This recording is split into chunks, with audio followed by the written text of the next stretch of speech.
Hello friends, स्वागत करते हैं आपका अपने इस यूट्यूब चैनल पे। फ्रेंड्स, आज की वीडियो में हम लोग DElEd BTC 2021 fourth semester math previous year जो पेपर हुआ था उसको हम लोग आज सॉल्व करेंगे। ठीक है, तो प्लीज़ वीडियो पे लास्ट तक बने रहिएगा। पेपर तो हो चुका है लेकिन इस पेपर को आप सॉल्व कराएंगे जब हम, तो इसमें कई सारी चीज़ें बताएंगे जो कि आने वाले और भी सेमेस्टर में चाहे और भी लड़कों के लिए बहुत ही लाभदायक होगी। तो प्लीज़ वीडियो पे अंत तक बने रहिएगा। आइए चलते हैं पहले क्वेश्चन वस्तुनिष्ठ प्रश्न पे। बहुविकल्पी के रूप में आप जानते हैं 5 क्वेश्चन आते हैं। इस साल 6 क्वेश्चन आए थे 2021 में। पहला सवाल दिया है संख्या 180, 90, 25 के वर्गमूल में अंकों की संख्या है। देखिए, एक चीज़ हम बताए थे, ये हर सेमेस्टर में लगभग पूछा जा रहा है, अंकों की संख्या बताइए। तो आप देखेंगे हमने क्या बताया था। जैसे मान लीजिए कोई अंक है, ऐसे मान लीजिए ऐसे हम लिख दिए 2, 2, 4, 2, 6, 2, 8, 7 लिख दिए। मान लीजिए 7 अंक हैं। हमने बताया था वर्गमूल की संख्या ज्ञात करने की सबसे अच्छी विधि, इधर से 2 का पेयर बना दीजिए। 2, 2, 2, एक बच गया, एक ये भी हो गया। 1, 2, 3, 4, ये अंकों की संख्या 4 हो जाएगी, बस खत्म, है ना। तो जब भी आपके सामने ऐसे क्वेश्चन आते हैं तो आप तुरंत ऐसे कर सकते हैं। अगर इसका आप वर्गमूल निकालेंगे तो दोस्तों समय लगेगा, जो बाकी अगर आप ऐसे जानते हैं तुरंत कर देंगे तो बाकी क्वेश्चंस के लिए आपके लिए बहुत अच्छा टाइम मिलेगा, है ना। तो ये हो जाएगा अंकों की संख्या 4। देखिए, एक जोड़ा, 2, 3 और एक ये बच गया, यानी 4 हो जाएगा। दूसरा, यदि 2 सिक्कों को एक साथ उछाला गया तो दोनों सिक्कों पे पट के ऊपर आने की संभावना क्या होगी। अब जानते हैं जब 2 सिक्के हैं, दोनों पे या तो हेड होता है या तो टेल होता है, और दोनों पे एक साथ मतलब पट आने की, मतलब टेल आने की संभावना एक ही बार होगी। दोनों पे एक साथ आएगा तो एक ही बार ना आएगा, आ जाएगा। उसके बाद एक लंब वृत्तीय बेलन तथा लंब वृत्तीय शंकु के आधार की त्रिज्या तथा ऊंचाई समान हो तो उसके आयतनों का अनुपात बताइए। ध्यान दीजिएगा, जो देखिए दोस्तों, जो लंब वृत्तीय बेलन होता है, ये जो बेलन होता है समझते हैं, समझ के करेंगे। इस बेलन का जो आयतन होता है πr² होता है। और जो शंकु होता है, शंकु आप जानते हैं समकोण त्रिभुज से रचना बनती है इसकी, और इसकी रचना आयत से बनती है। इसका जो आयतन होता है 1/3 πr² होता है। तो बोल रहा है दोनों की आधार की त्रिज्या और ऊंचाई समान हो, जो इसकी है वहीं इसकी है। ऊंचाई अगर इसकी h है, इसकी भी है। तो अगर आप यहीं से काट देंगे, दोनों का समान हो, तो इनमें रेशियो आप देखेंगे दोस्तों 1/3 लिखा है।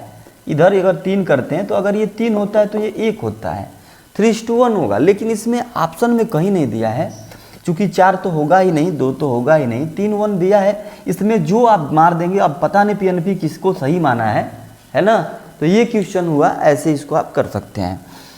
क्वेश्चन नंबर 4 देखेंगे, sin² 45 अंश प्लस cos² 30 अंश का मान होगा। देखिए, sin 45 का मान होता है 1/√2, 1/√2। ठीक है, स्क्वायर में दिया है, इसका स्क्वायर करेंगे, प्लस लिखा है।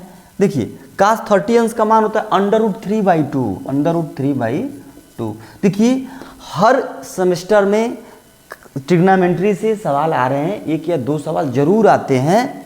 तो इसलिए आपको याद होना बहुत ज़रूरी है। जो साइन से 0 से 90 डिग्री तक के जो मान हैं, साइन से लगाए tan तक, कोसेक, कास जो भी हैं, सबके मान याद होने चाहिए, तभी आप सवाल कर पाएंगे। देखिए, अगर आप मान नहीं जानते होंगे तो आप नहीं लगा पाएंगे। ऐसे दिया है तुरंत लगा सकते हैं। 1/√2 का वर्ग 1/2, यहाँ का वर्ग करेंगे तो अंडर हट जाएगा 3 लेकिन ये 2 का 4 हो जाएगा। एलसीएम लेंगे, 4 होगा, 2 दूनी 4 प्लस 3 5/4, 5/4 इसका आंसर आएगा। तो 5/4 ये वाला मार देंगे। किसी वर्ग की लंबाई व चौड़ाई 50% बढ़ा दी जाए तो वर्ग का क्षेत्रफल कितना गुना बढ़ जाएगा। ध्यान देंगे दोस्तों, एक वर्ग है, मैं यहाँ लेता हूँ, एक वर्ग है। देखिए, समझाने के लिए मैं कुछ भी मान लेता हूँ। जैसे मान लेते हैं कि पहले ये 10 था, और चूंकि वर्ग की लंबाई चौड़ाई सब समान होती है, अगर ये 10 थी लंबाई चौड़ाई तो इसका क्षेत्रफल कितना होगा, भुजा का वर्ग यानी 10 दांव पे 100, है ना। अगर मीटर में है तो 100 वर्ग मीटर आ गया।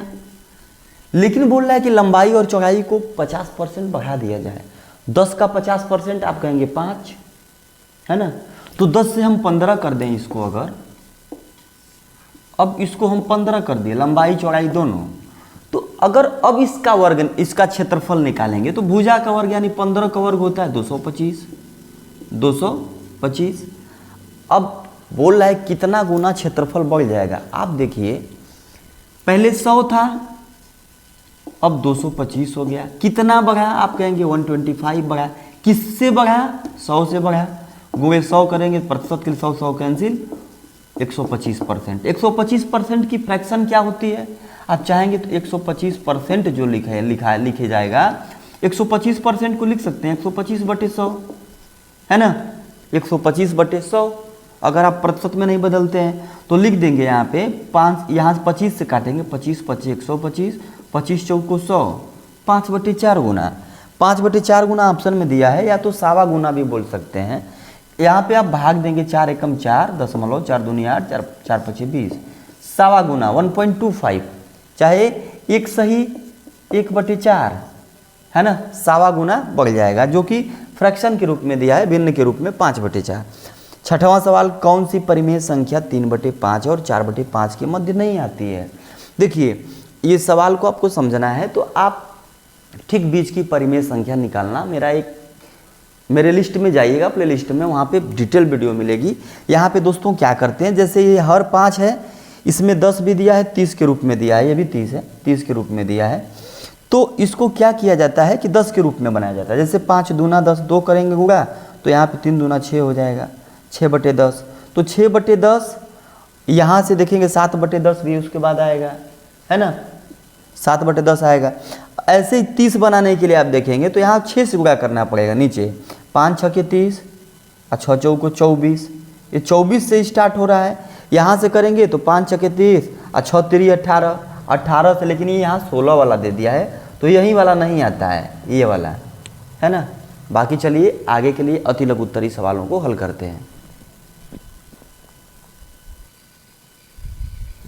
आइए दोस्तों देखते हैं 7वां 8वां और 9वां सवाल अति लघु उत्तरीय में। 7वां को में लिखा है कि x³ माइनस 1/x³ का मान ज्ञात कीजिए यदि x माइनस 1/x बराबर 3/2। देखिए ऐसे सवाल जब आते हैं, ऐसे वाले माइनस में बिना वर्ग की मान दिया है लेकिन क्यूब के रूप में पूछ रहा है, तो क्या करते हैं, सीधे इसका क्यूब कर देते हैं। जब इसका क्यूब करेंगे तभी तो ये संख्या मिलेगी, यानी हम क्या करते हैं, x माइनस 1/x का हम क्यूब कर देंगे इसी का। तो जब क्यूब करेंगे तो सूत्र क्या होता है, -b³ का। आप कहेंगे x³ माइनस 1/x³, मतलब a³ minus b³ minus 3ab, 3 गुणे x गुणे 1/x कोष्टक में a माइनस b, यही तो होता है। यहाँ से अब आप मान रख देंगे, यहीं पे जो जो संख्याएं हैं इस पे मान रख देंगे। इसका मान 3/2 है, 3/2 का cube, x³ minus 1/x³, x से x कैंसिल हो जाएगा, -3 बचेगा, यहाँ पे मान दिया है 3/2, 3/2, है ना। तो 3 3 के 9/2 और 9/2 इधर आएगा तो प्लस हो जाएगा, माइनस में है। तो यहाँ से अगर आप करते हैं तो 3 3 के 9 3 27/8, ये हो जाएगा 3 3 के 9/2, माइनस में इधर आएगा तो प्लस 9/2, ये बराबर इधर बचा x³ माइनस 1/x³। एलसीएम लेंगे तो x³ माइनस 1/x³ का मान देखा जाए तो एलसीएम लेंगे तो 8 होगा, 27 हो जाएगा, प्लस 2 चौको 8, 4 9 36, जोड़ देंगे 27 और 36, 7 6 13, 3 2 5 1 6, 63/8, x³ माइनस 1/x³ का मान कितना आया दोस्तों, आप कहेंगे 63/8। करना क्या था, सिर्फ जो मान दिया होता है इसको हम क्यूब करेंगे, क्यूब के रूप में पूछा है, ये स्क्वायर के रूप में पूछता है तो स्क्वायर करते हैं।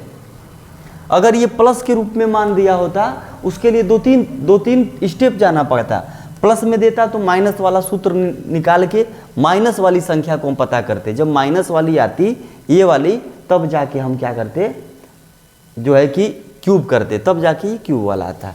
ऐसे ही चलिए देखते हैं 8वां क्वेश्चन। 2 पासों को एक साथ फेंकने पर अंकों का योग अभाज्य संख्या। देखिए अभाज्य संख्याएं आप जानते हैं, अभाज्य संख्याएं वे होती हैं जो अपने आप से कटे और एक से कटे, जैसे कि सबसे छोटी 2, 3, 5, 7, 9 नहीं होगी, 11 होगी, है ना।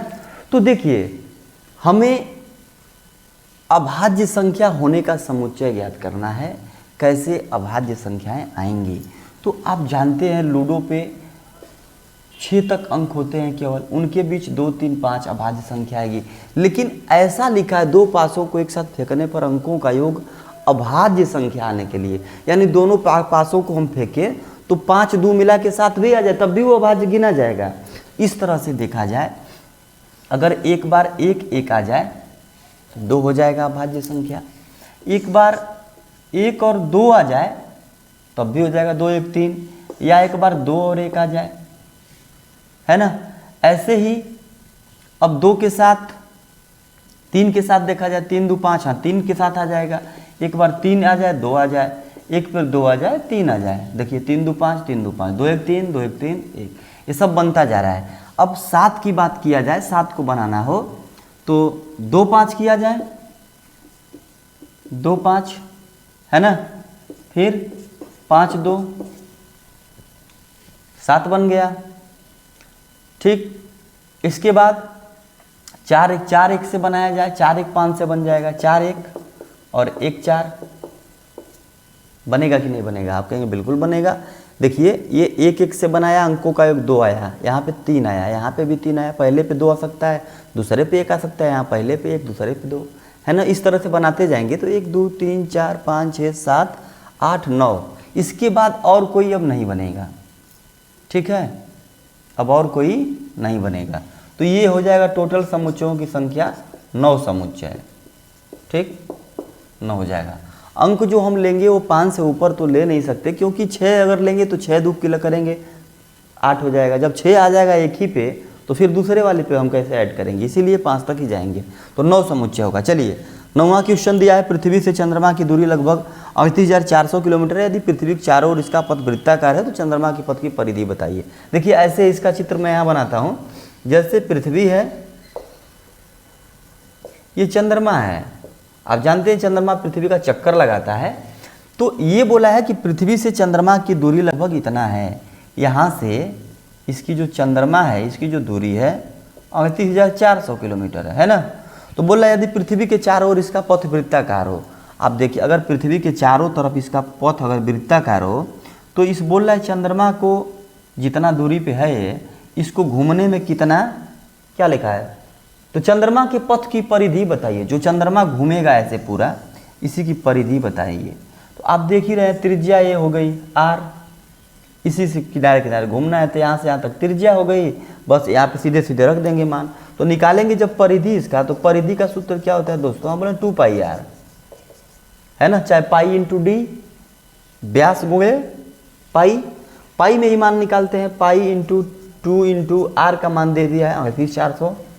देखिए पाई के रूप में भी आप मान निकाल सकते हैं, यानी 2 का गुणा करेंगे 0 0 2 चौक 8 2 8 16 2 3 6 1 7, इतना पाई 76,800 पाई किस में दिया है, किलोमीटर, पाई में ही लिख दिए तब भी हो गया, ठीक है, इतना पाई इसकी क्या हो जाएगी, परिधि हो जाएगी। चलिए आगे क्वेश्चंस को हल करते हैं।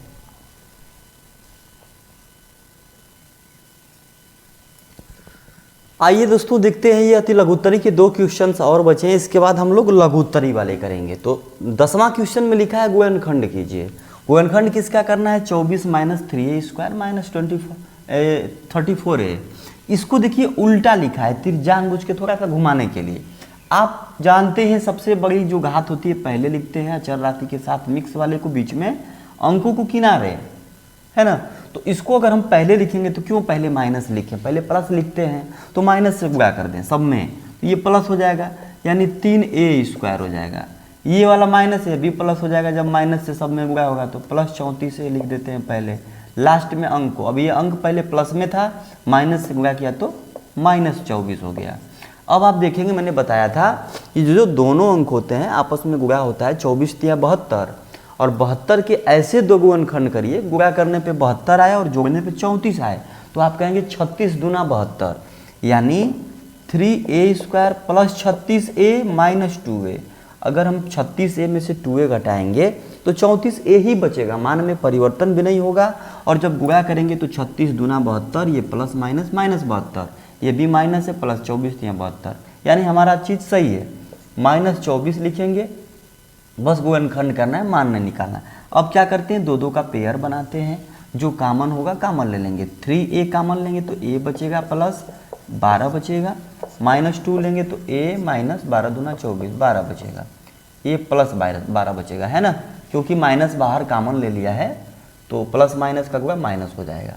अब दोनों सेम आए तो इनको एक साथ लिखेंगे, A प्लस 12 और 3A माइनस 2 एक साथ, यही इसका गुणनखंड हो गया। ठीक दोस्तों, 11वां सवाल को देखते हैं। धनात्मक वर्गमूल लेते हुए सरल कीजिए।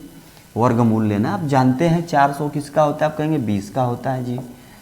0.04 देखेंगे तो 0.2 का होता है, 2 अंक पे दशमलव है, 0.2 गुणे 0.2 करेंगे तो 2 दूनी 4 हो जाएगा, और एक एक अंक पे दशमलव 2 अंक पे दशमलव आ जाएगा।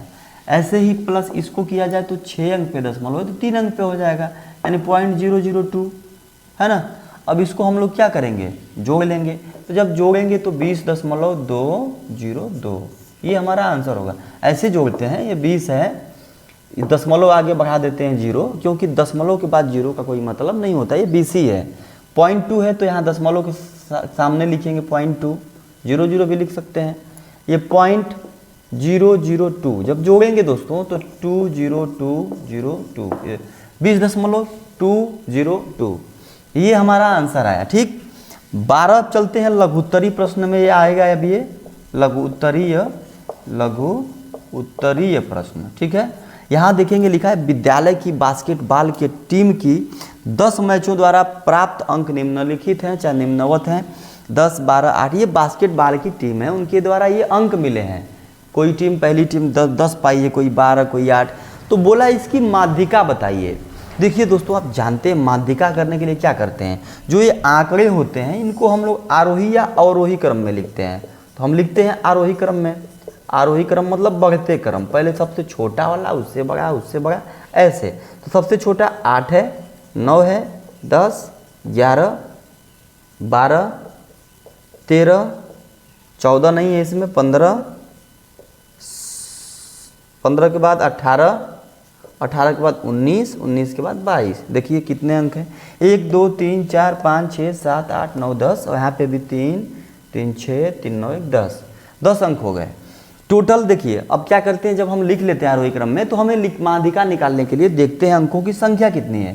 तो आप लिखेंगे अंकों की संख्या 10 है, अंकों की संख्या 10। और 10 कैसी संख्या, आप कहेंगे सम संख्या है। तो जब सम संख्या की माध्यिका निकालते हैं, माध्यिका ये क्या होता है, आप कहेंगे n/2वां पद, n/2वां पद प्लस n/2 प्लस 1वां पद, 1वां पद बटे 2।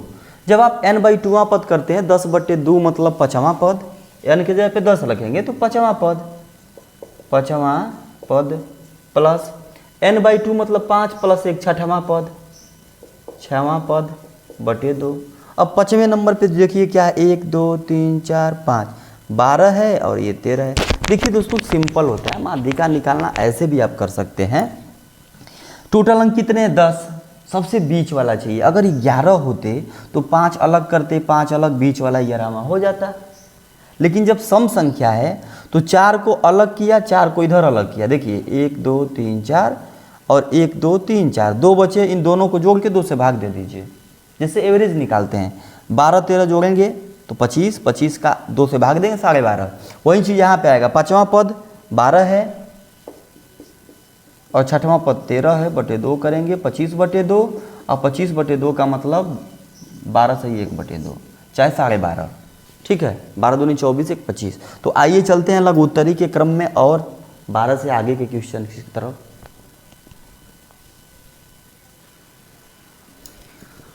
आइए दोस्तों देखते हैं लघुत्तरी के क्रम में तीसरा और ये 13वां और 14वां क्वेश्चन। 13वां में लिखा है कि एक सम चतुर्भुज ABCD की रचना कीजिए जिसकी प्रत्येक भुजा 4.5 सेंटीमीटर है और एक बिकॉम 6 सेंटीमीटर का हो। ध्यान देंगे आप, सम चतुर्भुज का मतलब क्या होता है, आप कहेंगे वर्ग होता है। आप वर्ग कह सकते हैं, बिल्कुल कह सकते हैं, देखिए वर्ग भी जो होता है उसकी भी चारों भुजाएं बराबर होती है कि नहीं होती है? आप कहेंगे बिल्कुल होती है। तो एक समचतुर्भुज है, चारों भुजाएं इसकी बराबर हैं, लेकिन देखेंगे इसके प्रत्येक भुजा 4.5 सेंटीमीटर की है। ठीक, 4.5 सेंटीमीटर की इसकी प्रत्येक भुजा है। अगर देखिए इसको हम देखा जाए, अगर हम देखें इसको, तो क्या हम इसको तो हम ऐसे भी बना सकते थे, बना सकते थे कि नहीं? आप कहेंगे बिल्कुल बना सकते थे, क्योंकि भुजाएं अगर हमें बराबर करनी है 4.5 है ना, ये भी हो जाएगा। अब यहाँ पे ये वर्ग टाइप नहीं दिखेगा।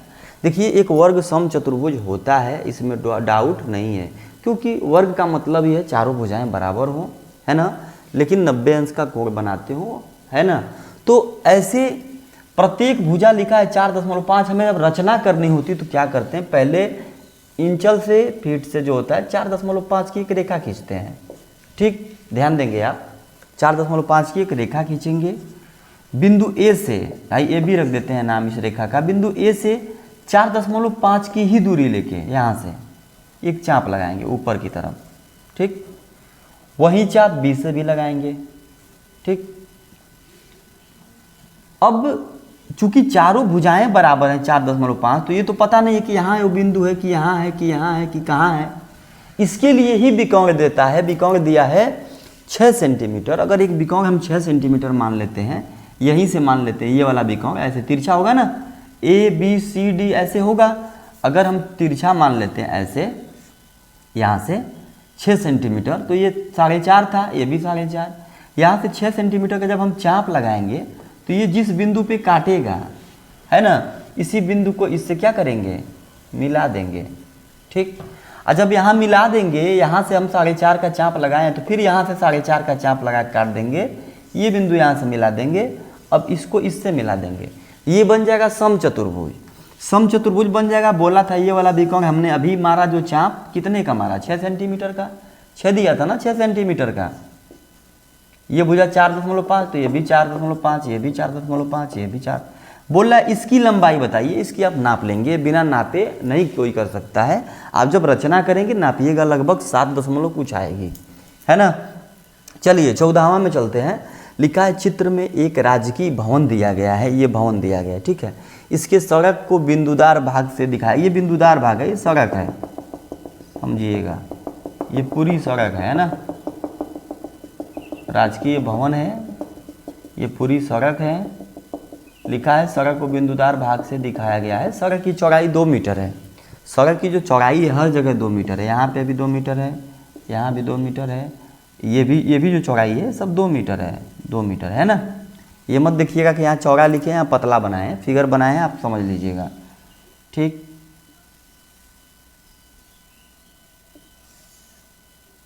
ये रहा 2 मीटर, ठीक है। अब आप देखेंगे लिखा है कि भवन तथा सड़क का क्षेत्रफल बताइए। भवन का भी बताना है, सड़क का। देखिए कितना सिंपल है। अगर आप भवन का क्षेत्रफल निकालते हैं, भवन का क्षेत्रफल, तो क्षेत्रफल ये एक आयत बन जाएगा। आयत क्यों बनेगा, देखिए यहाँ से ये 15 है तो ये भी 15 हो जाएगा। टोटल 20 था। यहाँ से जहाँ से सड़क है तो यहाँ से यहाँ तक जब इधर 15 है तो ये भी यहाँ 15 हो जाएगा। 15 मीटर कहाँ से, यहाँ से यहाँ तक। जब ये 15 हो जाएगा, ये पूरी 30 है, तो भवन का केवल इसका क्षेत्रफल निकालना है। तो लंबाई गुणे चौड़ाई, आयत बन गया। L गुणे बी, L का मान दे दिया 30, बी का मान 15, देखेंगे 450 मीटर में है, 450 वर्ग मीटर एरिया निकल के आई भवन की, है ना। अब सड़क की बात करते हैं, सड़क का क्षेत्रफल। सड़क का क्षेत्रफल ध्यान देंगे, बहुत सिंपल बात है, इसमें बहुत लोग उलझ जाते हैं, ध्यान देंगे आप।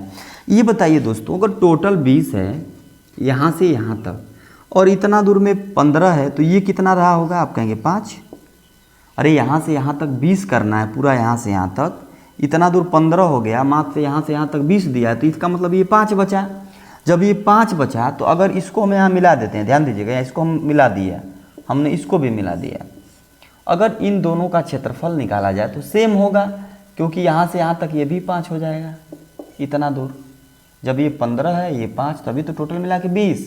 जब ये 5 हो गया, 2 मीटर चौड़ा है, तो 5 दूना 10, इसका क्षेत्रफल L गुणे बी, 5 दूना 10, इसका भी 5 दूना 10, होगा कि नहीं होगा? आप कहेंगे बिल्कुल होगा।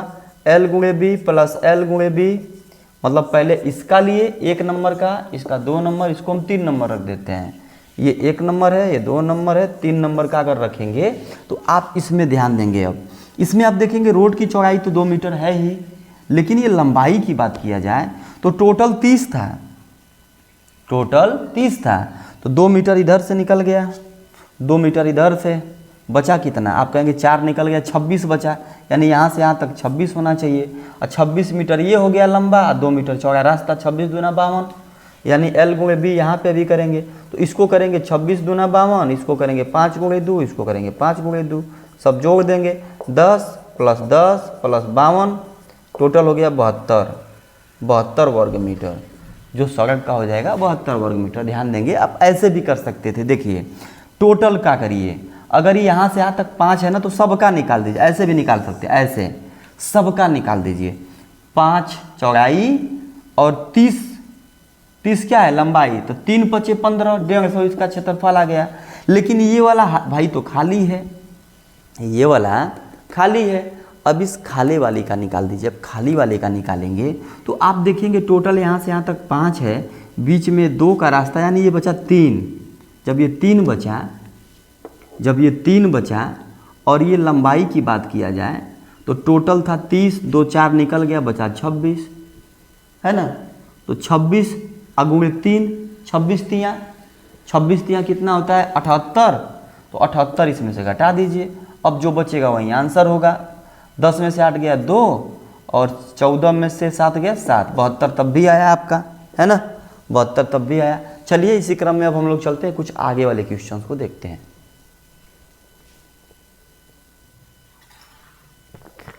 आइए दोस्तों देखते हैं लघुत्तरी के क्रम में 15वां और 16वां क्वेश्चन। 15वां में दिया है एक आयताकार बाग की लंबाई और चौड़ाई में 3 संबंधी 2 का अनुपात है।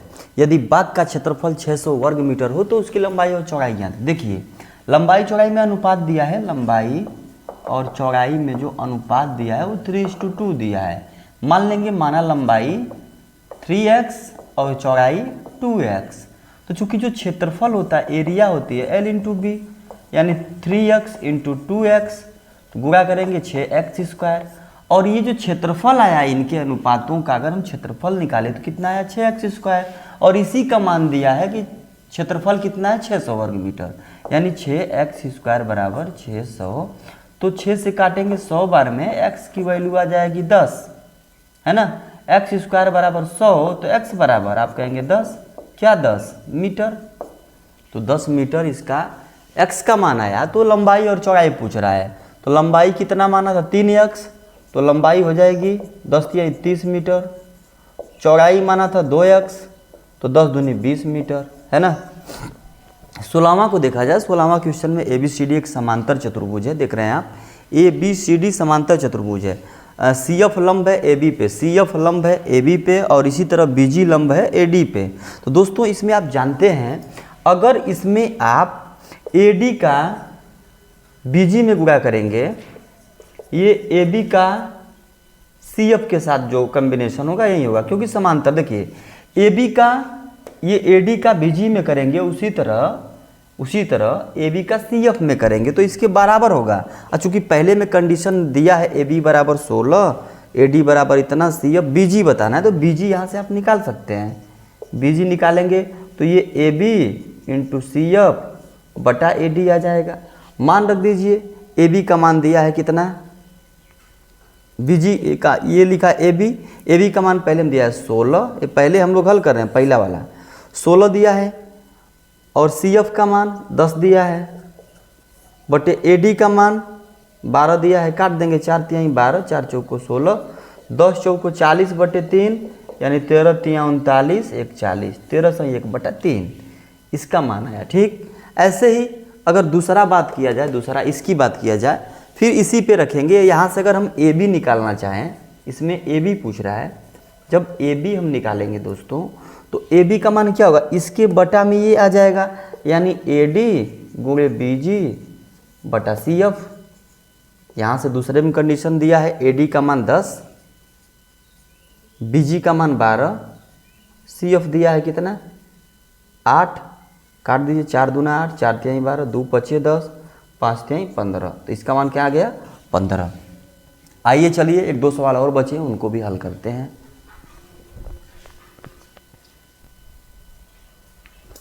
आइए देखते हैं दोस्तों, ये 17वां और 19वां, ये 18वां सवाल है ना, 18 और 19 सवाल, ये सॉरी 18 नंबर है, 18 और 19 सवाल।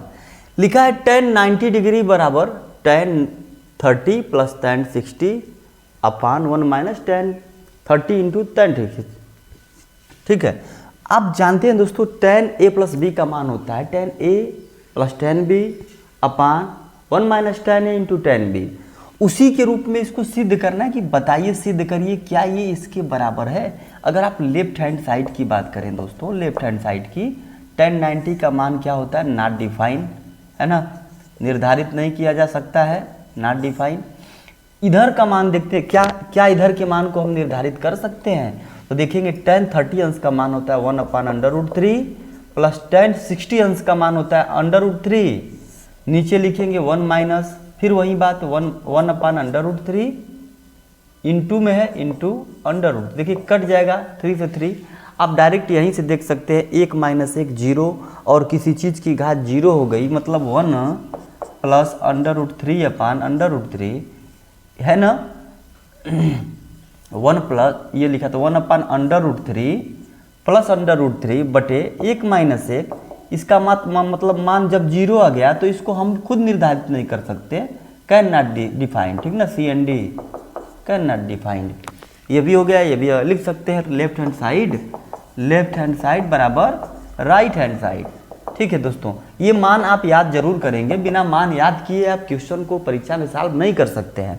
ठीक, लास्ट सवाल में दिया है एक पासे को 1000 बार फेंक कर प्राप्त परिणामों 1 2 3 4 5 6 की बारंबारता निम्नलिखित बार लिखिए। देखिए पासा है 1000 बार फेंका गया, ठीक, जिसमें एक कितनी बार आया, परिणाम 1 की बात किया जाए तो इसकी बारंबारता 185 बार, 185 बार आया, 2 145 बार आया, 3 160, 4 140, 5 180 और 6 190 बार आया। टोटल जोड़ेंगे इनको ना तो 1000 बार हो जाएगा। ठीक है, पूछ रहा है कि सबके आने का जो प्रतिशत बताइए, कितने प्रतिशत। अगर ये बात करें इसके एक के आने की प्रतिशत, एक का, तो आप देख रहे हैं 185 बार आया, कितने में आया, आप कहेंगे 1000 बार में 185 बार आया, गुणे 100 करते हैं तो प्रतिशत में बदल जाता है, 2 0 से 2 0 कैंसिल, 185 में 10 की भाग हो जाएगी तो 18.5%।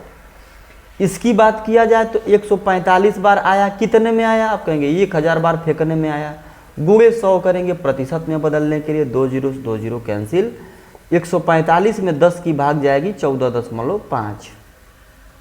ऐसे 160 की बात किया जाए तो 160 कितना में आया, 1000 में आया, गुणे 100 करेंगे, 2 0 1 3 0, 3 0 कैंसिल, कितना परसेंट, 16%।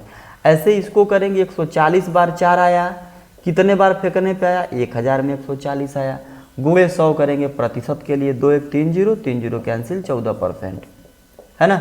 ऐसे ही 180 की बात करें, 180 कितने बार आया, 180 बार आया, कौन आया, 5 आया, कितनी बार में आया, आप कहेंगे 1000 बार फेंकने में आया, गुणे 100 करेंगे प्रतिशत के लिए, 2 1 3, 3 से 0 का कैंसिल, 18%। इसको ऐसे इसको भी करेंगे तो 19%। तो ये रहे सवाल दोस्तों BTC DLED 2021 के 4th सेमेस्टर मैथ के सॉल्यूशन। उम्मीद करते हैं वीडियो पसंद आई होगी। वीडियो को बनाने का मकसद कोई और नहीं है, आप ये मत सोचिए कि परीक्षाएं हो चुकी हैं। पिछले 4-5 वर्ष का मैंने सॉल्व कराया है, आप मेरे यूट्यूब पे जाके देख सकते हैं लिस्ट पे। तो हर क्वेश्चंस में tan से रिलेटेड, साइन से रिलेटेड, यानी कि ट्रिग्नोमेट्री से रिलेटेड, वर्गमूल से रिलेटेड, है ना, भिन्न में, दशमलव की संख्याओं में, ये सर्वसमीका वाले, x² वाले, गुणनखंड करने वाले, द्विघात समीकरण वाले, ये हर पेपर में आता है, आ ही रहा है, आता नहीं आ ही रहा है। शंकु हुआ, बेलन हुआ, आयत से, वर्ग से, तो ये सब चीज़ दोस्तों आप याद कर लीजिए अच्छे से। आपके लिए और आपके भविष्य के लिए ढेर सारी शुभकामनाएं होंगी। पेपर में बैठेंगे जरूर, ये वीडियो आपकी मदद करेगी। तो मिलते हैं नेक्स्ट टॉपिक पे किसी और चीज़ों के साथ, तब तक के लिए जय हिंद।